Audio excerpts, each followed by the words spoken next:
ایک واقعہ آپ کو بتاتا ہوں. جی. پرائم منسٹر کی BMW ایک بلٹ پروف گاڑی پاکستان میں آئی لیفٹ ہینڈ.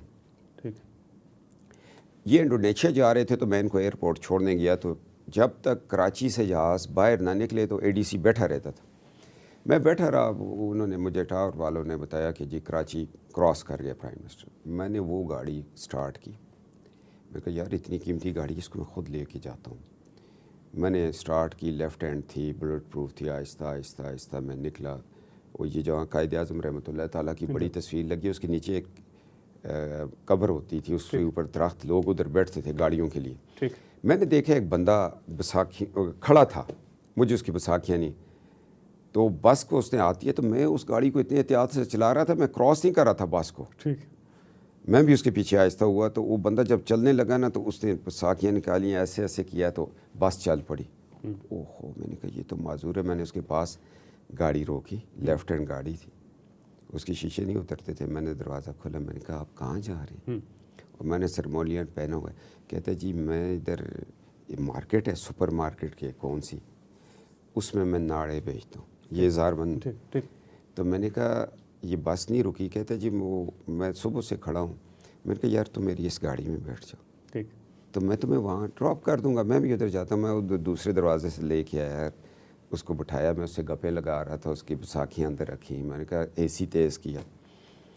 کہتے میں شٹرنگ کا کام کرتا تھا, میں گر گیا, مجھے چوٹ لگ گئی, ٹانگیں کام نہیں کرتی. اب ایک بندے نے مجھے زاربند خرید کے دیے, میں وہاں بیچتا ہوں, اس کی دکان پہ چھوڑ دیتا ہوں. 100 روپیہ 50 روپیہ ہو جاتا ہے, لوگ ویسے بھی دے جاتے ہیں. تو میں ہوں مردان سوابی کسی جگہ کا, اور جہاں ایک کمرے کا گھر لیا ہے, بیوی بچے ہیں.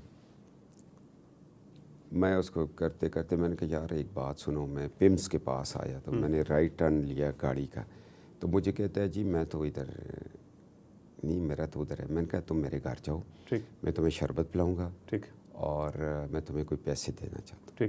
تو میں نے کہا تمہارے پاس شناختی کارڈ ہے؟ رو گیا. کہتے میں جاسوس نہیں ہوں, میرے پاس ہے, مجھے اتارے. میں نے ایسے ہاتھ پکڑ لی.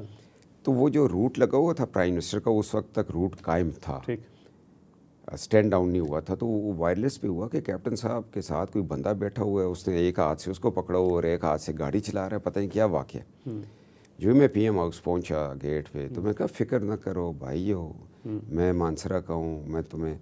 کہتے نہیں مجھے آپ کہیں قید نہ کروا دیں, غریب. تو ڈز ہوا. وہ ایک DSP تھا, اس نے روک لی گاڑی. اس نے کہا سر وہ وائرلیس چل رہی ہے. میں کہا نہیں اس کو کچھ نہ کہو, ان کو نیچے اتارو, ان کو تم پلاؤ شربت اور AC والے کمرے میں بٹھاؤ. تو میرے پاس پرائم منسٹر کے پیسے, میں نے اس کے شناختی کارڈ اس لیے مانگا تھا کہ وہاں لکھوں گا اس کو پرائم منسٹر کی طرف. میں گیا اندر, گھر گیا, پیسے لیے, لا کے اس کے کان میں نے کہا. DSP نے کہا کیپٹن صاحب بڑے اچھے آدمی. میں نے کہا یہ تمہارے پیسے اور یہ پرائم منسٹر کی طرف سے, اور اس کے ذاتی پیسے میرے پاس ہوتے ہیں غریبوں کو دینے, تو میں 1 سال اب کوئی کام نہیں کرنا. تو وہ ادھر ہی گر گیا. میں DSP کو کہا وہ چپ کرے بندہ ہوتا ہے, اٹھے ہونے کے وہ تینوں اللہ اس کار دا مالک کرے, تو 1 سال دی میں نے کمائی. میں نے DSP کو کہا اس کو گاڑی میں بٹھا کے چھوڑ کے آنا, کہیں راستے میں کوئی لے نہ لے. میں کہا یہ لاکھ سے اوپر کے پیسے. میں نے نوٹ لکھ کے پرائم منسٹر کو دے دیا, آپ کے پیسے. ایک دن وہ DSP نے مجھے روکا 92 میں. میں کہا کیا بات ہے یار, اس طرح کوئی طریقہ ہے, گیٹ سے نکل رہا ہوں, میں جا رہا ہوں, پیچھے پرائم منسٹر آ رہا ہے. کہتے سر تانوں یاد ہے تھے ایک فقیر ڈگ گیا سی, تو میں وہ کار چھڑ کے آیا سی, میں وہ DSP. کہتے وہ اللہ نے وہ دی. کچھ چیزیں ایسی چلتی رہیں. اچھا ماشاء اللہ, بڑی بات, بڑی بات. اور میاں صاحب آپ کے پاس اپنے پرسنل پیسے رکھواتے تھے کہ کسی غریب؟ ہمیشہ, آج بھی ہوتے ہیں, جدہ میں بھی تھے. وہ سارا یہ میں ایک آپ کو بات بتاؤں, مجھے بتانی نہیں چاہیے, کہ اللہ ان کو لمبی زندگی دے, میاں نواز شریف صاحب کو, بڑی غریبوں کی بڑی امداد. 1000 کے قریب لوگوں کا ڈائلیسس فری ہو رہا ہے. اچھا ماشاء اللہ, سالانہ ٹھیک. اور روز ایک بائی پاس فری ہو رہا ہے. اچھا ٹھیک. اور اپنی ذاتی جیب سے کرتے؟ ذاتی جیب سے, ٹھیک, اپنے پیسوں سے سب. اور یہ جو ٹرسٹ ہے نا شریف میڈیکل سٹی, اس سے ایک ڈسپرین کی گولی بھی نواز شریف صاحب جو ہے نہیں لیتے, سارا اپنی جیب سے کرتے. اسکول کی آمدن بھی ادھر, میڈیکل کی بھی. یہ تو ابھی لوگوں کو پتہ نہیں ہے نا. ٹھیک. میں آپ کو ایک واقعہ بیان کروں, مجھے اب ذہن میں آ گیا. میں 92-93 کی بات ہے, ابھی کہ 96-97 کی ہے. پرائم منسٹر ایک جلسہ کر رہا ہے اور لاہور میں کر رہا ہے، جہاں وہ کرکٹ کھیلتے تھے اس گراؤنڈ میں ہو رہا ہے. تو مجھے بلاتے ہیں ایسے کہ میں ہر وقت آئی کانٹیکٹ میں رہتا تھا کہ پرائم منسٹر کو ضرورت پڑی. ہاں کہتے ہیں وہ سامنے تم دیکھ رہے ہو لوگوں کو، میں کہ سر ہزاروں کا جلسہ ہے. وہ ایک لمبے سے قد کے کوئی نیک سے آدمی ہے، ان کو نیچے اترو تو لے آؤ. میں کہ سر اس طرح نہیں ہوگا، میں جاؤں گا اس جھنڈ میں کھڑا ہو جاؤں گا اور میں ایک ایک بندے کو جس سائٹ کا آپ بات کر رہے ہیں اس سائٹ کے بندے کے پیچھے کھڑا ہوں گا، ادھر ادھر دیکھتا رہوں گا، آپ کو دیکھوں گا. جس بندے کو آپ بلانا چاہتے ہیں آپ نے سر لانا، میں اس ہجوم میں کہاں لے ہوں. میں گیا اترا، لوگ دیکھ رہے تھے آرام آرام سے ادھر ادھر کی لائٹ. میں اسی جگہ بالکل پرائم منسٹر کی سامنے والی جگہ پہ گیا. میں دیکھا ایک لمبے قد والے تھے، میں پہلے ان کے پاس ایسے کھڑا ہوا تو ٹھیک میں نے ان کے کان میں کہا، میں نے کہا جناب پرائم منسٹر آپ کو ملنا چاہ رہے ہیں. اس نے میرا ہاتھ پکڑ لیا. میں سائٹ پہ لے آیا. میں نے کہا آپ ہیں کون ہیں؟ کہتے ہیں میں سرگودا سے آیا ہوں. ٹھیک. میں نے آج اخبار میں پڑھا تھا کہ آج پرائم منسٹر باغ جناب میں جلسہ کرے گا.